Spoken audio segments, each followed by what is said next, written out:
Hi there, welcome back to part 2 of using goal setting to make a difference to your career and your life. Now we're going to move forward to an example of making a goal we're going to use a financial goal. So say we had a goal to purchase an older style one-bedroom unit with our budget of $380,000 within 12 kilometres of city by March 2012. We'll use the template to break this down and to each activity that has to be accomplished in order to achieve the goal. So we'll define the activity and put a date when it will be achieved.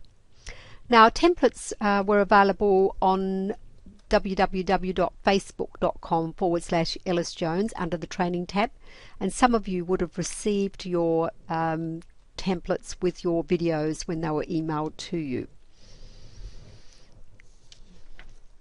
Okay, so on the top of the page of the goal record sheet would put our name, and then would add the area of life the goal comes under, which in this case is the financial goal. We'd put the period of time when we're going to be looking to cover this goal, and then type in our goal. Okay, so we'd head it up with item, plan to achieve objective, proposed completion date, and then date completed by. The date completed by gives us an idea when we look back afterwards and see how committed were we to achieving the goal. And it's always a good way to, really see when we were a bit slack and when we actually achieved our goal.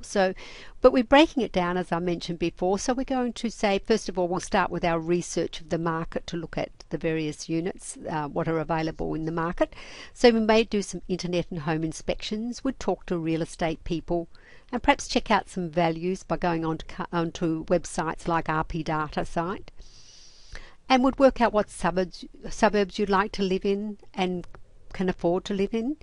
And then perhaps start to define the style of unit that you want, and really think about this, because you need to have start to visualize it in your mind. So perhaps work through, do you want a modern unit, an Art Deco or older style? Do you want a unit that needs refurbishment or one ready to live in? Do you want a unit that is a large block or a small block of 4 to 6? How important are these points, or are we willing to compromise if we get the right price range in your preferable suburb? And next we need to consider how we're going to fund the unit. We may need to talk with our accountant or mortgage broker or bank. We may need to compare rates against the various lenders, and perhaps arrange a provisional approval so that if the unit goes to auction you feel comfortable putting in a bid and know your limit of your budget. Okay, we compare the possibilities and determine which is the best deal after you've looked at all the units. You'll make an offer or attend an auction, and then perhaps contact your solicitor to do a search of the property and prepare for settlement of the property, and finally exchange contracts and settle the property. And then of course you've got to move into the property, so you'd sort through present belongings and cull, pack and label boxes, sort out what new furniture or equipment required, and plan what and where furniture will be placed in the home, set your moving date, arrange your removal list, and move in after settlement. Okay, so now we need to look at the obstacles and solutions that we may find along the way which could stop us from achieving our goal.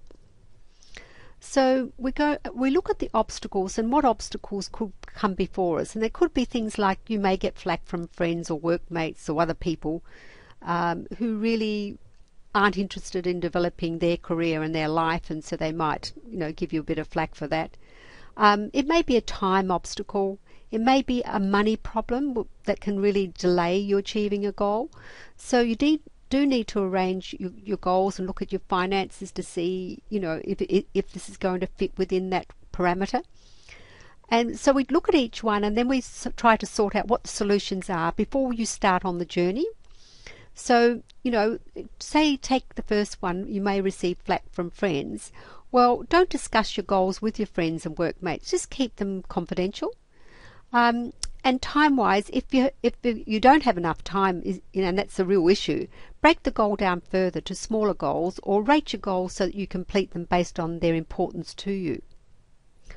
Okay, and then also what is your reward for achieving this goal? Think about this, because focus on the result and not the process.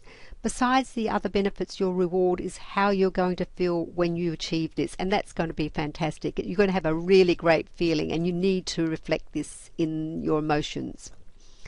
Now, the first few weeks working on your goals will be the hardest, as it is important that you persevere.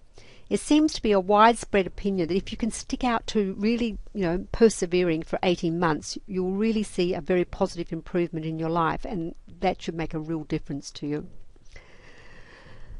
Okay, so to enable your goal to manifest quicker, consider using visualizing techniques. You do this by having a picture in your mind of what it is you really wish to achieve. You have probably seen or heard that when flight pilots develop new skills, they use a flight simulator to do this. Now, the simulator is able to replicate exact experiences the pilot will encounter when at the controls of an aircraft, and similarly, you can use your imagination to act as a simulator to enforce positive experiences and beliefs which you can then replicate in real life. That is why imagination is a great simulator for goal setting. You can actually imagine what it is that you want to achieve and bring it into reality through goal setting. Okay, so also consider using affirmations as well. Now, affirmations are positive statements that you repeat to yourself several times over the day. And this is a technique that advertisers use when they want you to buy their product. When brands or names are repeated many times by advertisers, it becomes part of your subconscious mind, and those brands will then come first to mind when you next go to the supermarket. So we're going to use this similar technique in order to bring your goal into focus and enable commitment to achievement. So when using this technique, you make the statement in the positive format as though you have already achieved it. For example, I really enjoy my silver Mini Cooper car that I drive every day. I love the smell of the black leather in my Mini Cooper. And visualize the car at the same time as making this statement, and smell the lovely new leather in your new car. The more senses that you can bring into play, the better. Of the many hundreds of interviews I've carried out over my years in recruitment, when I asked people what their goal is, I would often receive the response, I just want to be happy. Now, when I followed this up with the question, what does happiness mean to you? The answer would invariably be, I don't know. I have never really thought about it. So I mention this because there's no point in having a goal if you don't know what it is and what difference achieving it will make to your life. So if your goal is to be happy, think about how you're going to achieve happiness and what happiness means to you. Now, we talk about achieving happiness in a separate training video. Now, in summary, we talked about SMART goals, and SMART goals should be specific, they should be measurable, they should be achievable, results-oriented, and time-bound. Goals are set for each area of the wheel of life, the 6 areas being family and relationships, education and learning, financial investments and property, health, fitness and nutrition, career development and business, psychological and personal and spiritual development, which is the inner self. And your goals should be balanced across all areas of the wheel of life. Ask yourself questions in order to find out what is really important to you and what goals you really wish to achieve. And use visualizing techniques and affirmations to assist you in achieving your goals. Right, in closing, stay in touch with us on Facebook. Let us know your progress and where you need assistance. So www.facebook.com/EllisJonesAU, and join our discussion groups and ask questions. Remember, we are here to support you as you go on this journey. And we're also looking forward to receiving your feedback on your goal setting on our Facebook page. Ask any questions on the discussion tab and write your questions in the discussion forum so we can assist you there. And we'll keep you advised of workshops and webinars as they happen. Thanks everyone. Ellis Jones hopes you have enjoyed your training session today, and we look forward to working with you on your further development. Thank you.